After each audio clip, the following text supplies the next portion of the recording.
Hello everyone, welcome to dynamic study.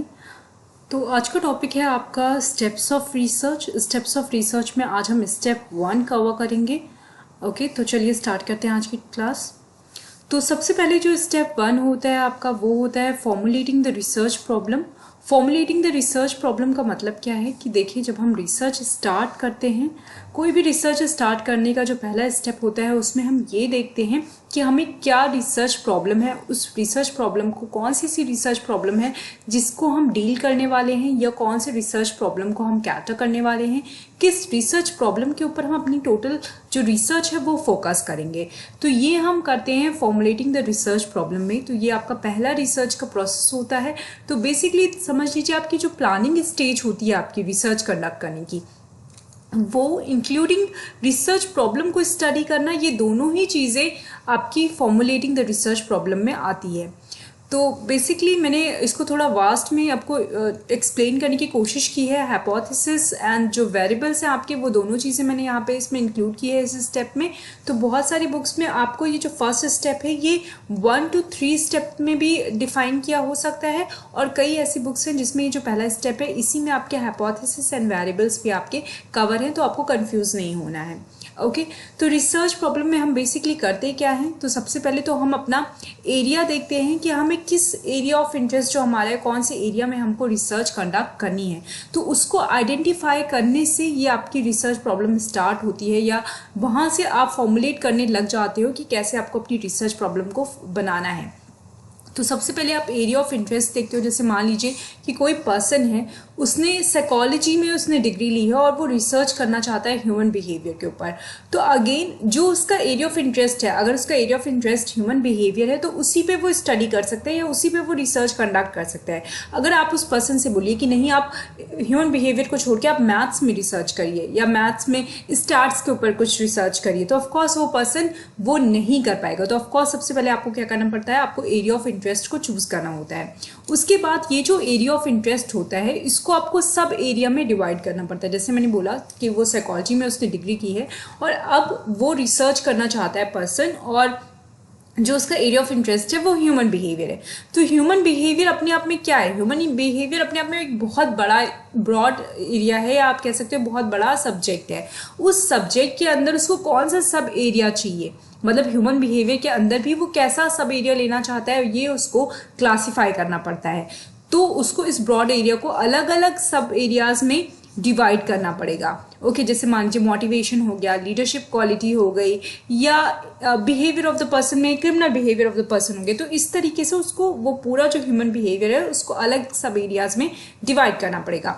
उसके बाद उसको फोकस करना पड़ेगा कि इन सारे सब एरियाज में से कौन सा एरिया उसको चूज करना है, कौन सा उसका एरिया ऑफ इंटरेस्ट है। तो जैसे मान लीजिए कि मुझे रिसर्च करनी है और मैं मोटिवेशन को लेके बहुत ज़्यादा मतलब इंटरेस्टेड हूँ, और मैंने जो ये एरियाज़ हैं इसमें मोटिवेशन चूज़ कर लिया, मोटिवेशन मेरा एरिया हो गया। तो मैंने मोटिवेशन को चूज़ किया सब एरियाज़ में से, और वो मेरा एरिया ऑफ इंटरेस्ट बन गया। ओके, उसके बाद हमें क्या करना पड़ता है, हमें आइडेंटिफाई करने पड़ते हैं gaps and raising research questions. अब आप देखिए, रिसर्च करने वाले हो तो रिसर्च का मतलब क्या होता है, रिसर्च का मतलब होता है कि ऐसी चीज़ को ढूंढ के निकालना जिसके बारे में हमें प्रीवियसली पता नहीं थी, जो कि अननोन थी। तो यहाँ पे जब आप कोई एरिया ऑफ इंटरेस्ट चूज कर लेते हो, तो उसके बाद आप ये सोचते हो कि यहाँ पे जो मोटिवेशन है, मान लीजिए कॉन्सेप्ट मेरा ये जो टॉपिक है वो मोटिवेशन है, तो मोटिवेशन में से कौन सा एरिया है या कौन से ऐसे क्वेश्चंस हैं जिसके बारे में अभी तक किसी को नहीं पता है या किसी ने जिसके बारे में बात नहीं करी है। तो वो मुझे गैप आइडेंटिफाई करना होता है, या फिर मुझे रिसर्च क्वेश्चंस आइडेंटिफाई करने पड़ते हैं। अब गैप का क्या मतलब है, गैप का मतलब मैं आपको समझाती हूँ। जैसे मान लीजिए मैस्क्लॉस की नीड हायरार्की थ्योरी हो गई, और उसके बाद एक और किसी पर्सन की हम किसी और की एक हायरार्की थ्योरी, मतलब एक और मोटिवेशन थ्योरी ले लेते हैं, XY मोटिवेशन थ्योरी या XZ मोटिवेशन थ्योरी, किसी की कोई भी आप मोटिवेशन ले लीजिए, थ्योरी ले लीजिए, and X and Y motivation theory. तो आपने ये दो मोटिवेशन थ्योरी ली। अब ये दोनों मोटिवेशनल थ्योरी जो है ये आपस में जुड़ी कैसी हैं, या इन दोनों थ्योरीज के बीच में क्या गैप है, उसके ऊपर भी मैं रिसर्च कर सकती हूँ। ओके, तो वो भी हम आइडेंटिफाई कर सकते हैं कि इन दोनों थ्योरीज के बीच का जो गैप है, हो सकता है मैं उस गैप को फुलफिल करने के लिए रिसर्च करूं, हो सकता है मैं इन दोनों गैप के बीच को डिटरमाइन करने की कोशिश करूं कि ये दोनों थ्योरीज कैसे एक दूसरे से अलग है या कैसे एक दूसरे से जुड़ी हुई हैं, और कौन से ऐसे एरियाज है जो इन दोनों थ्योरीज ने छोड़ दी थी। ठीक है, तो इस तरीके से भी आपकी रिसर्च की जाती है। रिसर्च आप कनेक्ट करने के लिए भी चीज़ों को कर सकते हो, रिसर्च आप एक्सप्लोर करने के लिए भी कर सकते हो, या रिसर्च आप एडिशनल चीज़ों को ऐड ऑन करने के लिए भी कर सकते हो। तो यहाँ पे या तो आप गैप को आइडेंटिफाई करोगे, या फिर आप उसके अलावा आप रिसर्च क्वेश्चंस पे फ्रेम कर सकते हो कि क्या चीज़ें ऐसी हैं जो कि अभी उनमें रिसर्च नहीं हुई है, और आपको कौन से एरियाज हैं, कौन से ऐसे प्रॉब्लमेटिक एरियाज हैं, कौन से ऐसे क्वेश्चनेबल एरियाज हैं जहाँ आपको रिसर्च करनी है। देन आपको होता है फॉर्मुलेटिंग ऑफ ब्रॉड ऑब्जेक्टिव। अब ब्रॉड ऑब्जेक्टिव क्या मतलब है? यहाँ पे ब्रॉड ऑब्जेक्टिव का मतलब है कि आप जो क्वेश्चन आपने चूज किया या जो आपने गैप आइडेंटिफाई किया, उस गैप को आइडेंटिफाई करके या उस गैप पे रिसर्च करने पे आपका क्या ऑब्जेक्टिव है, ठीक है, वो आपको फॉर्मुलेट करना होता है। मतलब मान लीजिए मैंने ये दोनों थ्योरी के बीच का ये गैप आइडेंटिफाई कर लिया और इसके ऊपर मैं रिसर्च करने वाली हूँ, तो इस रिसर्च में को जानने पर मेरा क्या ऑब्जेक्टिव होगा, मतलब इसका क्या आउटकम होगा, क्या पर्पस होगा, मैं ये रिसर्च क्यों कर रही हूँ, तो मैं उन सारी चीज़ों को भी फॉर्मुलेट करूंगी। मैं ये आइडेंटिफाई करने की कोशिश करूंगी कि मैंने जो रिसर्च करने को सोचा है उसका पर्पस क्या है, मैं उस रिसर्च को क्यों करना चाहती हूँ।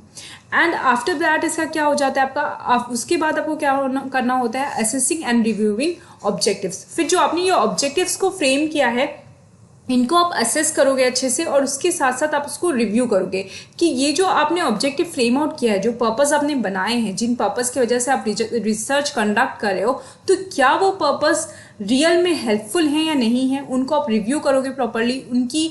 उनके बेनिफिट्स को, उनके एडवांटेजेस को, या उनके जो उनसे रिलेटेड जो मतलब उनसे निकल के आ रहे हैं एडवांटेज, उनको आप आइडेंटिफाई करोगे और उसके बाद आप उनको रिव्यू करोगे। और वहां पे आप देखोगे कि कौन कौन से ऐसे ऑब्जेक्टिव हैं जो सच में जिनको लेकर, जिन पर्पस को लेकर आप रिसर्च करना चाहते हो या जो बेनिफिशियल रहेगा आपके पास, उनको आप चूज कर लोगे, और जो नहीं बेनिफिशियल रहेगा उनको आप छोड़ दोगे उन ऑब्जेक्टिव्स को। उसके बाद on the basis of that objective आप रिसर्च अपनी कंडक्ट करते हो या आप रिसर्च अपनी फॉर्मुलेट करते हो। ओके, उसके बाद अगर मैं बात करूं कि कौन से ऐसे फैक्टर्स होते हैं जो कि हमें कंसीडर करने चाहिए जब आप एक रिसर्च प्रॉब्लम को सेलेक्ट करते हो, तो बहुत सारे ऐसे फैक्टर्स होते हैं जो कि आपको हमेशा अपने माइंड में रखना चाहिए। अगर आप रिसर्च करने वाले हो तो उस वक्त आपको पता होना चाहिए कि आप रिसर्च कर रहे हो तो क्यों कर रहे हो, और कौन से ऐसी रिसर्च प्रॉब्लम अगर आप सिलेक्ट करने वाले तो आपको वो प्रॉब्लम चूज करनी चाहिए या नहीं चूज करनी चाहिए। जैसे मैंने टॉपिक चूज किया मोटिवेशन, मैंने टॉपिक तो चूज कर लिया, बट मैंने किस बेसिस पे ये टॉपिक चूज किया है। तो बहुत सारे ऐसे फैक्टर्स हैं जो कि मुझे कंसीडर करना चाहिए, जिनके बारे में मुझे सोचना चाहिए before choosing a research problem.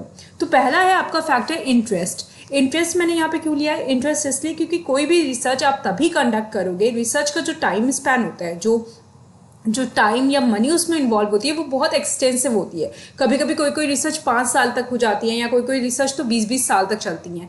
तो ऐसी अगर आप रिसर्च करने वाले हो बहुत ही ज़्यादा उसमें, तो ये बहुत ज़्यादा ज़रूरी है कि आपको इंटरेस्ट हो उसमें। अगर आपको इंटरेस्ट नहीं होगा रिसर्च में, तो ऑफकोर्स आप बीच में रिसर्च छोड़ दोगे, या फिर आप उस चीज़ को अच्छे से, मतलब उसका जो आउटकम आएगा वो पॉजिटिव नहीं आएगा, आप उसमें अपना 100% नहीं दे पाओगे। उसके बाद क्या होता है, आपको ये भी पता चलना चाहिए कि आपकी मैग्नीट्यूड क्या है रिसर्च की या टॉपिक की। जैसे कि मैंने आपको बताया कि कोई टॉपिक तो ऐसे होते हैं जिसपे 20-20 साल तक रिसर्च चलती रहती है। तो आपको ये पता चलना चाहिए कि आपका जो टाइम पीरियड है, मतलब मान लीजिए आप पीएचडी करने के बारे में सोच रहे हो, आप चाह रहे हो कि आप 5 साल तक अपनी पीएचडी कंप्लीट कर लो, या आप चाहते हो 3 साल तक अपनी पीएचडी कंप्लीट कर लो। तो अगर आप 3 साल तक पीएचडी अपनी कंप्लीट करना चाहते हो या अपनी रिसर्च कंप्लीट करना चाहते हो, और आपने टॉपिक इतना वास्ट कोई चूज कर लिया जो कि 3 साल में कंप्लीट ही नहीं हुआ, फिर आप क्या करोगे? तो ऑफकोर्स आपको टॉपिक ऐसा चूज करना चाहिए जो कि मैनेजेबल हो, जिसका मैग्नीट्यूड आपको पता हो। आपने कोई ऐसा टॉपिक चूज किया जो आपको पता है कि हाँ, इस टॉपिक में बहुत ज्यादा रिसर्च नहीं है, मुझे पता है कि मैं इस टॉपिक को 3 साल के अंदर कंप्लीट कर ले जाऊंगा या कर ले जाऊंगी, तो आपको वो टॉपिक चूज करना चाहिए। अदरवाइज अगर आपको लगता है कि वो टॉपिक बहुत ज्यादा लेंथी होने वाला है, बहुत सारे एरियाज उसमें इन्वॉल्व होने वाले हैं, तो ऑफकोर्स वो टॉपिक आपको अवॉइड करना चाहिए। तो टॉपिक आपको कैसे चूज करना है, मैग्नीट्यूड आपको कैसे डिसाइड करना है, it will depend on the time you are going to invest in your research. Concept measurement या कॉन्सेप्ट क्लैरिटी की अगर मैं बात करूं, तो आपको ये भी पता होना चाहिए कि जो भी आप टॉपिक ले रहे हो, जो भी आप कॉन्सेप्ट जिस पे आप रिसर्च करने वाले हो, उस रिसर्च के बारे में आपको क्लैरिटी है, उस टॉपिक के बारे में आपको क्लैरिटी है। मान लीजिए आपने कोई भी वेग टॉपिक ले लिया और जिसके बारे में आपको पता ही नहीं है, ठीक है। जैसे मान लीजिए मैंने एक टॉपिक ले लिया इनर्शिया इन ह्यूमन बिहेवियर। अब इनर्शिया इन ह्यूमन बिहेवियर को मैं बोल तो रही हूँ, बट जरूरी नहीं है कि मुझे इसके बारे में पता हो कि ये टॉपिक होता क्या है या ये कॉन्सेप्ट होता क्या है। तो मैं कोई भी ऐसा कॉन्सेप्ट नहीं ले सकती हूँ जिसके बारे में मुझे क्लैरिटी नहीं है। तो कॉन्सेप्ट के बारे में क्लैरिटी होना बहुत ज़्यादा ज़रूरी है। उसके बाद ही आप कोई टॉपिक अपना या कोई आप रिसर्च प्रॉब्लम तभी आप बना सकते हो। लेवल ऑफ एक्सपर्टीज का क्या मतलब हुआ? देखिए, जैसे जब आप पीएचडी करने वाले होते हो तो बहुत सारे ऐसे स्केल्स होते हैं या बहुत सारे मेथड होते हैं, टूल्स होते हैं जो कि आपको यूज़ करना पड़ता है अपनी रिसर्च में। तो जब आप रिसर्च में डिफरेंट मेथड्स यूज़ करते हो तो उसके बारे में, उन मेथड को यूज़ करने की क्षमता या एक्सपर्टीज भी आपके अंदर होनी चाहिए। हो सकता है कि आप कोई बिहेवियरल, आप एक पर्सन हो, आपने मतलब आपका जो ओरिएंटेशन है वो बिहेवियर प्रॉब्लम की तरफ है, आप लोगों का बिहेवियर स्टडी करना पसंद करते हो, बट आपने जो रिसर्च बनाई वो पूरी आपने क्वांटिटेटिव बना ली और आप पूरी तरीके से न्यूमेरिकल्स एंड डेटाज में फंस गए। तो आप कैसे उसका आउटकम करोगे या कैसे आप उसको एक पॉजिटिव रिजल्ट बनाओगे उसका या पॉजिटिव रिपोर्ट बनाओगे? तो ऑफकोर्स यहाँ पे आपके पास लेवल ऑफ एक्सपर्टीज नहीं है। तो आपको अपने लेवल ऑफ एक्सपर्टीज को डिटरमाइन करना चाहिए कि आपका लेवल क्या है, आपके अंदर कितनी एक्सपर्टीज है, आप उन डेटा को हैंडल कर पाओगे या नहीं कर पाओगे, आपको आपके अंदर वो एक्सपर्टीज है जो रिसर्च में चाहिए या नहीं चाहिए। उसके बाद ही आपको रिसर्च प्रॉब्लम को फॉर्मुलेट करना चाहिए। उसके बाद रेलेवेंस होता है। रेलेवेंस भी हम ये देखते हैं कि वो जो हम टॉपिक चूज कर रहे हैं या जो हम टाइटल चूज कर रहे हैं वो रेलेवेंट है या नहीं है। मान लीजिए मैं कोई ऐसा टॉपिक चूज कर लेती हूँ जो आज के सिनेरियो में रेलेवेंट ही नहीं है। जैसे मैं चूज कर लेती हूँ कि बार्टर सिस्टम का इंपॉर्टेंस क्या है हमारी सोसाइटी में, तो of course importance of barter system on the society, on current society, इसका कोई भी रेलेवेंस नहीं है क्योंकि आज के टाइम पे हम बार्टर सिस्टम नहीं यूज कर रहे हैं। ओके, नेक्स्ट है आपका अवेलेबिलिटी ऑफ डेटा। जो भी आप प्रॉब्लम्स ले रहे हो, ठीक है, जो भी आप रिसर्च प्रॉब्लम को सिलेक्ट कर रहे हो, उस रिसर्च प्रॉब्लम में आप जब डेटा को गैदर करने वाले हो या डेटा को आप कलेक्ट करने वाले हो तो उन डेटा की अवेलेबिलिटी हो पाएगी या नहीं हो पाएगी ये भी आपको सोचना पड़ेगा। मतलब आप प्राइमरी डेटा लेने वाले हो या सेकेंडरी डेटा लेने वाले हो, पॉपुलेशन क्या है आपका, कहाँ से आप डेटा को गैदर करने वाले हो, कहाँ से डेटा कलेक्ट करने वाले हो, ये सारी चीज़ें सोच कर ही आपको रिसर्च करनी चाहिए। जैसे मान लीजिए कि आप कोई ऐसी जगह पे हो, आपका जो यूनिवर्सिटी है, कॉलेज है, कोई ऐसी जगह पे है जहाँ पे लोग नहीं है, जहाँ पे पॉपुलेशन बहुत कम है और आपको बहुत ज़्यादा लोगों के डेटा नहीं मिलेंगे, या आपकी जो स्टडी है वो मार्केट पे बेस्ड है और आप मार्केट तक पहुंच ही नहीं सकते हो डेटा कलेक्ट करने के लिए, तो ऑफ कोर्स इस तरह की डेटा आपको अवॉइड करनी चाहिए। मतलब इस तरह की रिसर्च आपको अवॉइड करनी चाहिए और आपको ऐसा सोचना चाहिए, ऐसी रिसर्च के बारे में सोचना चाहिए जिसकी डेटा की अवेलेबिलिटी हो आपके पास। एथिकल इश्यूज की हम अगर बात करें तो देखिए, एथिकल इश्यूज ऑफ कोर्स बहुत इंपॉर्टेंट हो जाते हैं। आप कोई भी ऐसी रिसर्च नहीं कर सकते हैं जो कि आपके कंट्री के लॉ एंड रेगुलेशन और जो एक नेचुरल लॉ एंड रेगुलेशन है उसके अगेंस्ट हो या एथिक्स के अगेंस्ट हो। जैसे मान लीजिए कि ऐसा आपने देखा होगा, हॉलीवुड मूवीज में बहुत दिखाते हैं कि किसी ने कोई ऐसी रिसर्च कर ली कि उसका आउटकम कोई बहुत ही भयंकर हो गया, मतलब बहुत ज्यादा हो गया, मतलब कोई रिसर्च कर दी और वो पर्सन एकदम ही चेंज हो गया। तो आप इस तरह की रिसर्च जो है वो आप नहीं कर सकते हैं, ठीक है। तो आपको एथिकल जो भी चीज़ें आपको करनी होती है वो एथिकल, आपको जो आपके पैरामीटर्स हैं उसके अंदर रहकर ही आपको रिसर्च प्रॉब्लम को आइडेंटिफाई करना होता है, उन्हीं के अंदर ही आपको रिसर्च अपनी कंक्लूड करनी होती है या आपको अपनी रिसर्च स्टार्ट करनी होती है। नेक्स्ट है आपका रिव्यू ऑफ लिटरेचर। कुछ बुक्स में ये एज अ स्टेप 2 दिया हुआ है, ठीक है, मैंने इसको स्टेप 1 में ही इंक्लूड किया है। आई विल ट्राई कि आपको ये अच्छे से समझ में आ जाए। तो देखिए, रिव्यू ऑफ लिटरेचर होता क्या है। देखिए, रिव्यू ऑफ लिटरेचर का मतलब, अगर मैं आपको ये टर्म बोलूँ रिव्यू ऑफ लिटरेचर, तो लिटरेचर को हम यहाँ रिव्यू कर रहे हैं। अब आप जब रिसर्च करते हो तो लिटरेचर को रिव्यू करना क्यों इंपॉर्टेंट हो जाता है। जब भी हम कोई रिसर्च प्रॉब्लम सोच लेते हैं कि हमें ये हमारा रिसर्च टॉपिक है या ये रिसर्च प्रॉब्लम है, तो मुझे इस प्रॉब्लम के ऊपर अपनी रिसर्च करनी है, तो उसके बाद मैं ये देखती हूँ कि मैंने जो रिसर्च सोचा है उसके बारे में ऑलरेडी कितनी रिसर्च हो रखी है। तो आपको कैसे पता चलेगा कि कितनी रिसर्च हो रखी है, इसको जानने के लिए हमको ROL करना पड़ता है, that is review of literature करना पड़ता है। तो the procedure of reviewing literature covers searching of existing literature, reviewing it and developing a theoretical and conceptual framework. तो इसमें हम करते क्या है, हमारे पास जितना भी लिटरेचर अवेलेबल होता है रिलेटेड टू दैट प्रॉब्लम और रिलेटेड टू दैट फील्ड, उन सारे ही रिसर्च को, सारे ही लिटरेचर को हम पढ़ते हैं। लिटरेचर क्या हो सकता है, आपकी बुक्स हो सकती हैं, जर्नल्स हो सकती हैं, कोई आर्टिकल्स हो सकते हैं, पब्लिश्ड आर्टिकल्स हो सकते हैं आपके। तो ये सारे चीज़ों को हम पढ़ते हैं, ठीक है। उसके बाद हम देखते हैं कि उनका क्या कंट्रीब्यूशन है हमारे फील्ड में। तो इससे क्या होता है, इससे हमें ये पता चल जाता है कि जो फील्ड हमने सोची है रिसर्च करने की या जो टॉपिक पे हम रिसर्च करने वाले हैं उस पर ऑलरेडी कितनी रिसर्च हो रखी है। कहीं ऐसा तो नहीं कि जो हम रिसर्च कर रहे हैं उस पर ऑलरेडी रिसर्च हो रखी है और हम सिर्फ उस पर एक मतलब अपना रिसर्च हमारी जो है वो पूरी तरीके से न्यू नहीं है, सिर्फ एक रिडंडेंसी है। तो इन सारी चीज़ों को अवॉइड करने के लिए हम रिव्यू करते हैं लिटरेचर का। ओके तो जो मेन सोर्स होता है लिटरेचर रिव्यू का, ये आपका बुक हो सकता है, आपके जर्नल्स हो सकते हैं। उसके अलावा जब हम जो आपका बिब्लियोग्राफी होता है, जो बिब्लियोग्राफी जो लास्ट में आपके मतलब बुक्स आपने देखा होगा या अगर आपने रिसर्च का पैटर्न देखा हो, कभी कोई रिसर्च पेपर देखा हो, डिसर्टेशन देखा हो, तो वहाँ पे आपने देखा होगा कि बिब्लियोग्राफी में एंड में प्रोजेक्ट के बारे में सारी चीज़ें दी होती है और एक लिस्ट दी होती है जिसमें पता रहता है, उसमें बताया जाता है कि क्या क्या सोर्सेज थे, कहाँ कहाँ हमने कौन कौन से सोर्सेज को हमने एक्सप्लोर किया और कौन कौन से लिटरेचर हमने रिव्यू किए। तो आप जब भी अपना रिसर्च करते हो तो आपको रिव्यू करना बहुत ही मैंडेटरी हो जाता है, ये आपका एक स्टेप है। तो इसमें आप इंटरनेट के थ्रू आप बहुत सारे ऐसे आप कह सकते हो कि रिसोर्सेज हैं, बहुत सारी ऐसी वेबसाइट्स हैं जो कि आपको एंडलेस लिटरेचर देती है और उन सारे लिटरेचर को आपको पढ़ना होता है अपने टॉपिक से रिलेटेड। उसके बाद उसमें देखना होता है कि कितना कंट्रीब्यूशन उन लिटरेचर से आप ले सकते हो। उनमें कोई ऐसी चीज़ें होती हैं जो आपको हेल्पफुल हैं तो वहाँ पे आप उनको कोट करते हो, अपना एक प्रॉपर क्रेडिट देके उनको एक प्रॉपर क्रेडिट देते हो और उसके बाद उनकी जो इन्फॉर्मेशन होती है उनको कोट करते हो।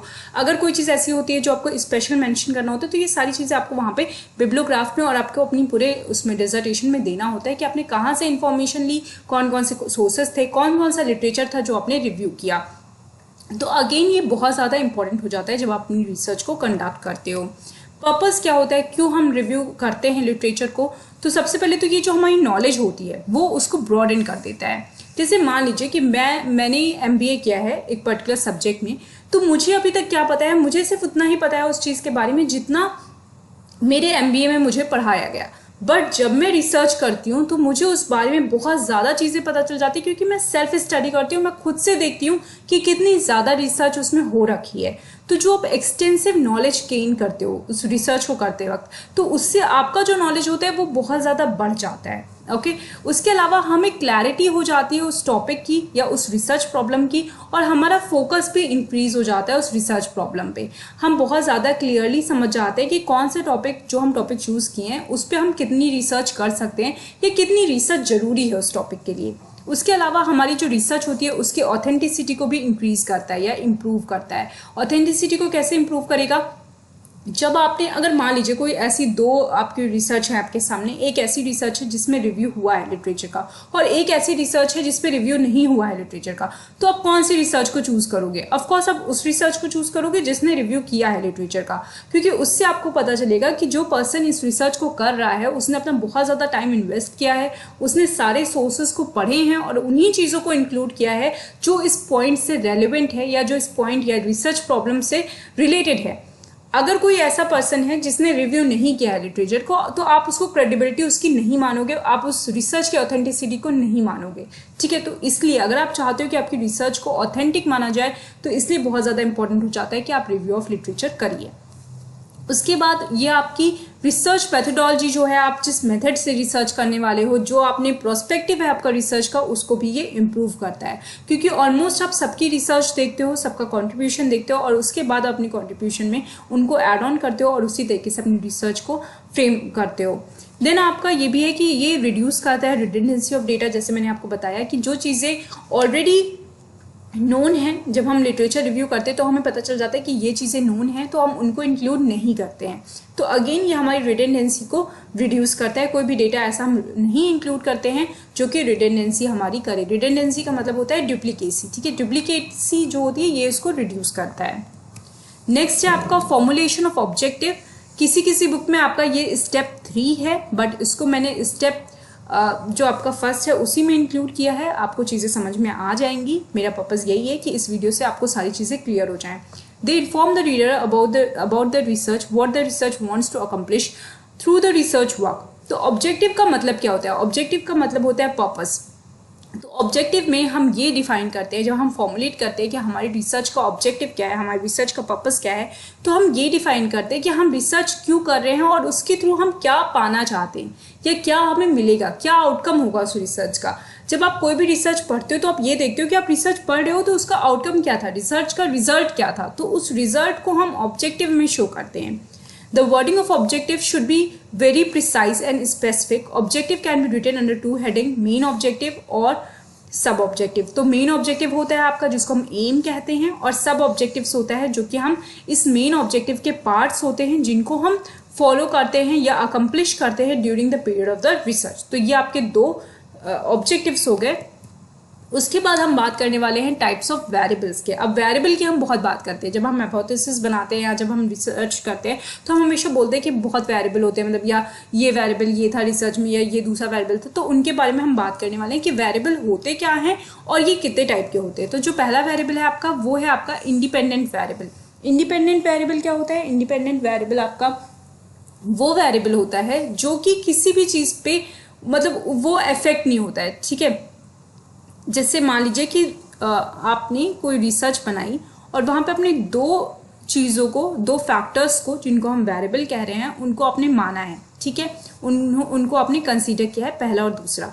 अगर पहला आपका इंडिपेंडेंट वेरिएबल होगा तो ये वेरिएबल कभी भी दूसरे वेरिएबल से इम्पैक्ट नहीं होगा, मतलब ये वेरिएबल को कोई दूसरा वेरिएबल इम्पैक्ट नहीं कर पाएगा। ये इंडिपेंडेंट है, ये खुद से इम्पैक्ट होगा, इसके ऊपर इसका अपना इम्पैक्ट बाकी वेरिएबल्स के ऊपर होगा, ये इसको कोई नहीं इम्पैक्ट करने वाला है। ओके, जो सेकंड होगा, जो डिपेंडेंट वेरिएबल होगा, वो वेरिएबल होगा जो इस पे डिपेंड करेगा, मतलब जितना ये वेरी होगा उतना ही ये भी वेरी होगा। अगर इस पे कुछ चेंज होगा तो ये चेंज होगा ही होगा, ठीक है।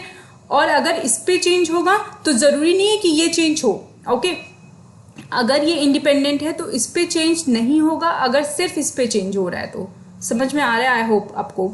तो जो डिपेंडेंट वेरिएबल होता है वो आपका आउटकम वेरिएबल बोला जाता है, रिस्पॉन्स वेरिएबल भी हमको बोलते हैं, और ये प्रिज्यूम्ड इफेक्ट होता है on the outcome. Dependent variable are influenced by one or more independent variable. तो ये हमेशा इन्फ्लुएंस्ड होते हैं आपके इंडिपेंडेंट वेरिएबल के ऊपर, मतलब जितना भी आपका वेरिएबल वन अगर है जो कि इंडिपेंडेंट वेरिएबल है उस पर कोई भी चेंज आएगा तो डिपेंडेंट पे ऑफकोर्स चेंज आएगा ही आएगा, ये चेंज होगा ही होगा।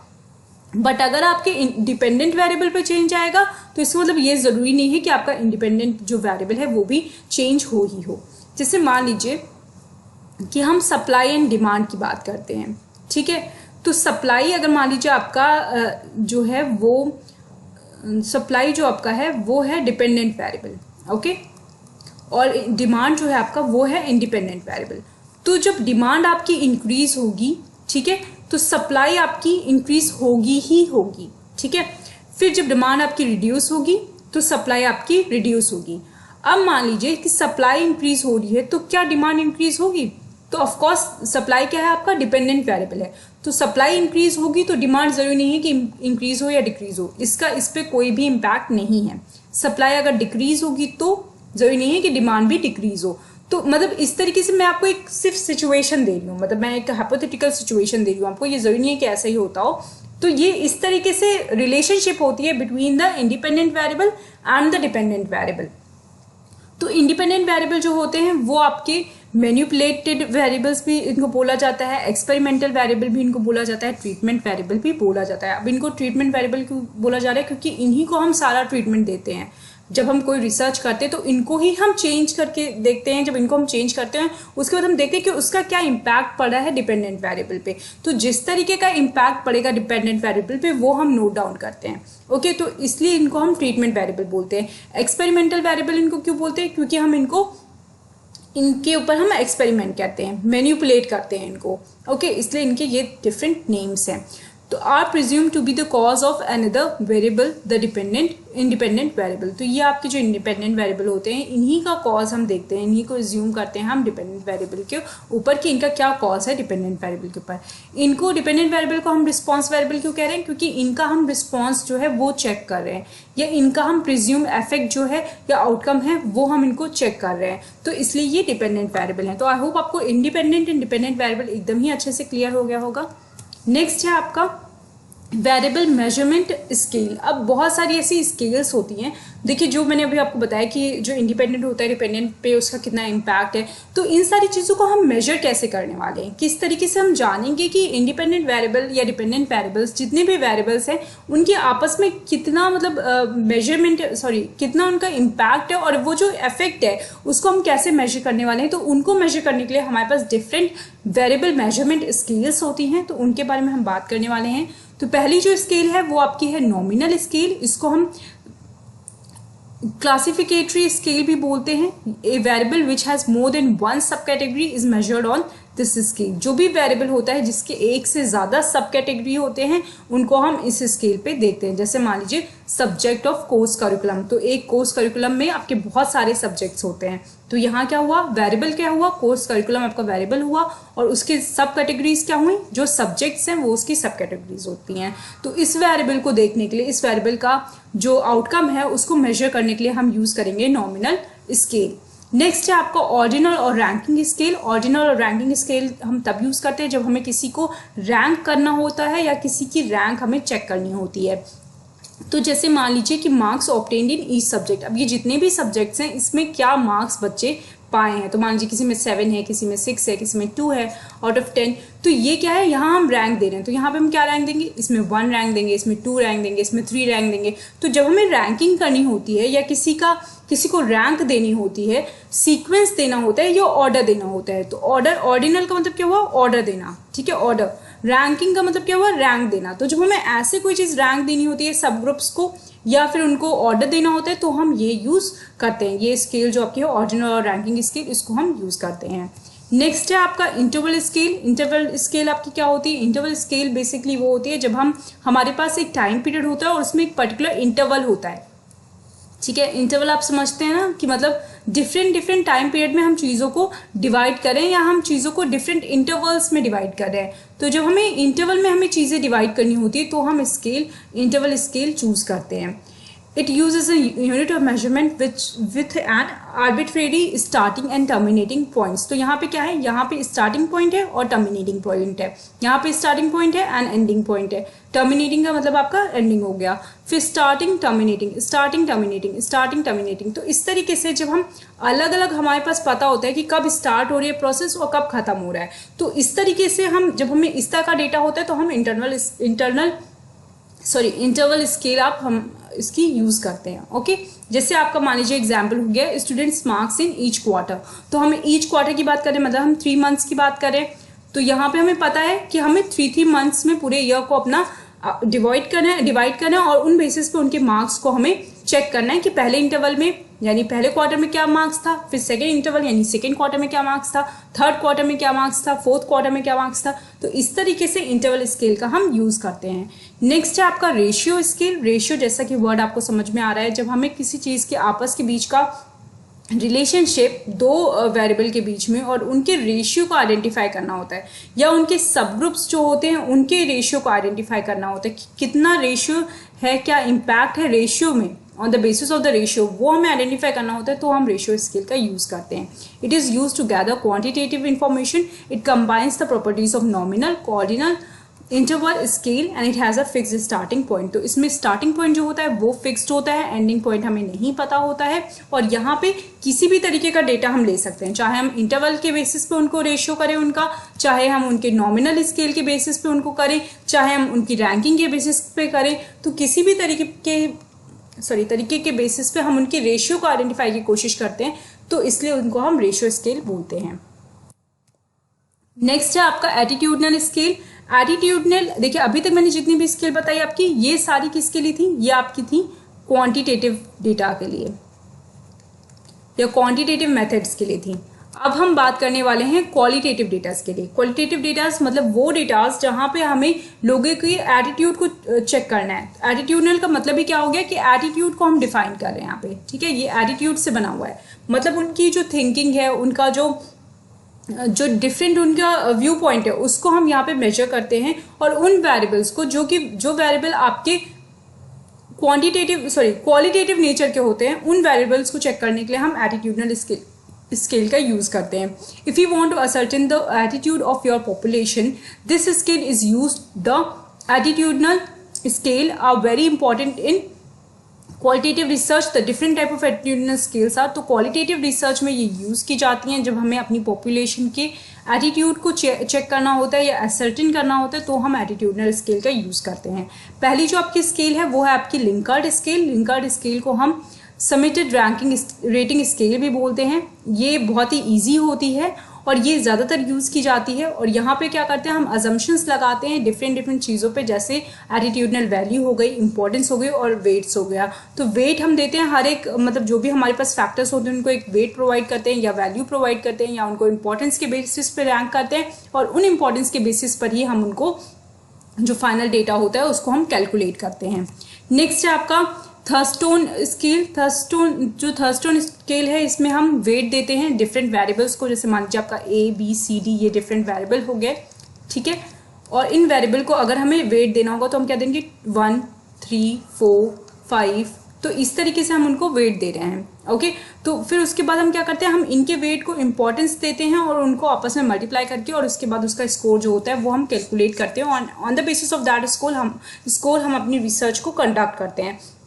तो ये जो स्केल है आपकी, ये आपकी थर्स्टोन स्केल है। उसके बाद जो लास्ट है आपकी वो है गटमैन स्केल। ये बहुत ज़्यादा डिफिकल्ट होती है और ये बेस्ड होती है रेशियो के ऊपर। तो रेशियो के ऊपर ये बेस्ड है, तो अगेन इसको बहुत ज़्यादा एक्सपर्टीज होते हैं जिनके अंदर, जिनको स्टैटिकल नॉलेज बहुत ज़्यादा होती है, जिनको इस स्केल के बारे में बहुत ज़्यादा नॉलेज होती है, वही ये अपने जो रिसर्च होती है उनकी उसमें ये इंक्लूड करते हैं। नेक्स्ट है आपका जो नेक्स्ट स्टेप है आपका वो है फॉर्मुलेटिंग इन हाइपोथेसिस। ये आपका स्टेप 1 का ही पार्ट है, कुछ बुक्स में आपको अलग से मिल जाएगा, तो कंफ्यूज होने की जरूरत नहीं है। अगेन हाइपोथेसिस में हम क्या करते हैं, हम इसमें फॉर्मुलेटिंग हाइपोथेसिस का मतलब हुआ कि हम इसमें हाइपोथेसिस जो है उसको फॉर्मुलेट कर रहे हैं। हाइपोथेसिस होता क्या है, hypothesis is an idea which is suggested as a possible explanation for a particular situation or condition but which has not been proven to be correct। तो hypothesis कुछ भी हो सकता है जो आप मान रहे हो एक particular situation को study करने के लिए। आप सोचते हो, जैसे मान लीजिए कि आपने माना कि कोई एक प्रॉब्लम है, आपकी रिसर्च प्रॉब्लम है, उस पर आप स्टडी कर रहे हो, तो आइदर आप सोचोगे कि या तो ये सिचुएशन होगी या तो ये सिचुएशन नहीं होगी, या तो ये सिचुएशन ऐसी हो सकती है या तो ये सिचुएशन वैसी हो सकती है। तो जो चीज़ें हम सोचते हैं बट हम उसको पहले प्रूव नहीं कर पाते हैं, वो हम एकदम लास्ट में प्रूव करते हैं जब हमारी रिसर्च पूरी खत्म होती है, ठीक है। तो उसको हम हाइपोथेसिस मानते हैं। तो जब भी आप रिसर्च करते हो तो आपको कुछ चीज़ें ऐसी होती हैं जो मान के चलनी होती है। जैसे मान लीजिए मैं एक रिसर्च कर रही हूँ कि लोगों का मोटिवेशन क्या होता है, अगर उनको हम इंसेंटिव देते हैं तो मोटिवेशन इंक्रीज होता है, ठीक है। तो ये आपकी रिसर्च प्रॉब्लम है, ये मुझे चेक करना है। अब मैं क्या मानूंगी, इसका हाइपोथेसिस क्या हो सकता है, मैं मान सकती हूँ कि इंक्रीज होता है, या तो जब हम इंक्रीमेंट देते हैं तो मोटिवेशन इंक्रीज होता है, या तो मैं ये मान सकती हूँ कि मोटिवेशन इंक्रीज नहीं होता है। तो मैंने क्या किया, मैंने दो एक आपके हाइपोथेसिस ले लिए। तो ये क्या है, इस तरीके की चीज़ें मानना, जब हम एक पर्टिकुलर सिचुएशन या कंडीशन को टेस्ट करते हैं और एक पर्टिकुलर एक्सप्लेनेशन बना देते हैं जो कि अभी हमने टेस्ट नहीं किया है और पहले से हम उसको बनाकर चलते हैं, उनको हम हाइपोथेसिस बोलते हैं। These are the questions that they wanted to address, और इन्हीं को हम एड्रेस करते हैं। पूरी जो आपकी रिसर्च होती है इन्हीं क्वेश्चन के ऊपर फोकस्ड होती हैं। और predictions about possible relationship between the things they want to investigate. तो आपको क्या करना होगा, आपको क्या कहते हैं, ये क्या होती है, एक पॉसिबल रिलेशनशिप होती हैं जो कि वेरिएबल्स के बीच में होती हैं जिनको हम इन्वेस्टिगेट करना चाहते हैं। जैसे मान लीजिए यहाँ पे दो आपके वेरिएबल हैं। पहला जो वेरिएबल है आपका वो इंसेंटिव है, दैट इज ए वेरिएबल हो गया। दूसरा है आपका मोटिवेशन, वो बी वेरिएबल हो गया। अब इन दोनों का रिलेशनशिप में क्या कह रही हूँ कि इंसेंटिव अगर इंक्रीज कर दो तो मोटिवेशन इंक्रीज हो जाता है, ठीक है। तो मैं ये पॉजिटिव मान के चल रही हूँ और मेरा ये हाइपोथेसिस है। तो जब मैं रिसर्च अपनी कंडक्ट करूंगी और रिजल्ट अगर मेरा आता है कि यस, अगर मैं इंसेंटिव इंक्रीज करूंगी तो मोटिवेशन इंक्रीज होगा, तो मेरी जो हाइपोथेसिस क्या होगी वो ट्रू हो जाएगी। तो इस वजह से हाइपोथेसिस एंड में मेरी ट्रू हो जाएगी। तो मैंने हाइपोथेसिस क्या मानी थी, मैंने मान के चला था ये चीज़ और फाइनली मैंने इसको टेस्ट किया है। ओके, इसको हम एजुकेटेड गेस भी कहते हैं। एजुकेटेड गेस क्यों कहते हैं, क्योंकि हम इसको कैलकुलेट करते हैं। कैलकुलेटिव गेस होता है हमारा कि पर्टिकुलर सिचुएशन में ये हमारा मतलब ये सिचुएशन जो होगी ये ट्रू होगी या ये सिचुएशन फॉल्स होगी, ठीक है। तो ये हमारा अजम्पशन होता है अबाउट सर्टेन फिनोमिना। नेक्स्ट अगर मैं बात करूं टाइप्स ऑफ हाइपोथेसिस के, तो आपका पहला जो हाइपोथेसिस है वो डिस्क्रिप्टिव हाइपोथेसिस है। इसमें हम किसी भी वेरिएबल के अगर हम कैरेक्टरिस्टिक्स को डिफाइन करने की कोशिश करते हैं तो हम उनको डिस्क्रिप्टिव हाइपोथेसिस कहते हैं। जैसे मान लीजिए कि मैं यहाँ पे टेस्ट कर रही होती कि मोटिवेशन के क्या कैरेक्टरिस्टिक्स हैं, ओके। तो फिर मैं उसको बोलती कि ये मेरा जो हाइपोथेसिस है ये डिस्क्रिप्टिव है। रिलेशनल हाइपोथेसिस, जब हम दो वेरिएबल के बीच के रिलेशनशिप को आइडेंटिफाई करते हैं, जैसे कि मैंने यहाँ पे आपको दो रिलेशनशिप मतलब इंसेंटिव एंड मोटिवेशन के बीच का रिलेशनशिप को एग्जामिन किया, तो आपका क्या हो गया, ये रिलेशनल हाइपोथेसिस हो गया। उसके बाद they indicate the relationship between two variables. Next है आपका explanatory hypothesis, they guide about the cause and effect relationship between two variable. अगर मान लीजिए मैं ये देखती कि इंसेंटिव एंड मोटिवेशन आपका इनके बीच का कॉज एंड इफेक्ट रिलेशनशिप क्या है और ऐसा क्यों है, अगर मैं ये पढ़ती तो मैं उस रिलेशनशिप को, या ये मैंने क्वेश्चन फ्रेम किया होता या ये हाइपोथेसिस मैंने फ्रेम किया होता, तो मैं उस हाइपोथेसिस को बोलती एक्सप्लेनेटरी, क्योंकि यहाँ पे हम एक्सप्लेन कर रहे हैं कॉज एंड इफेक्ट रिलेशनशिप को। ओके, डिस्क्रिप्टिव, जहाँ पे हम डिस्क्राइब कर रहे हैं कैरेक्टरिस्टिक्स को, क्वालिटीज को या ट्रेट्स को। रिलेशनल, जहाँ पे हम दो वेरिएबल के बीच का, वेरिएबल ए वेरिएबल बी के बीच का रिलेशनशिप को आइडेंटिफाई कर रहे हैं। एक्सप्लेनेटरी, जहाँ पे हम दो रिलेशनशिप या दो वेरिएबल के बीच का कॉज एंड इफेक्ट रिलेशनशिप को आइडेंटिफाई कर रहे हैं। नेक्स्ट है आपका null hypothesis. Null hypothesis, it is a general statement of default position that there is no relationship between two measured phenomena or no association among groups. मान लीजिए कोई association नहीं होता, आपके इंक्रीमेंट एंड मोटिवेशन के बीच में कोई एसोसिएशन नहीं है, तो हाइपोथेसिस क्या हो जाती है हमारी, नल हाइपोथेसिस हो जाती है। अगर हम मान के चलते कि there is no relationship between incentives and motivation, then that hypothesis will be known as null hypothesis. Alternate hypothesis, alternate hypothesis आपकी नल हाइपोथेसिस के अपोजिट होती है।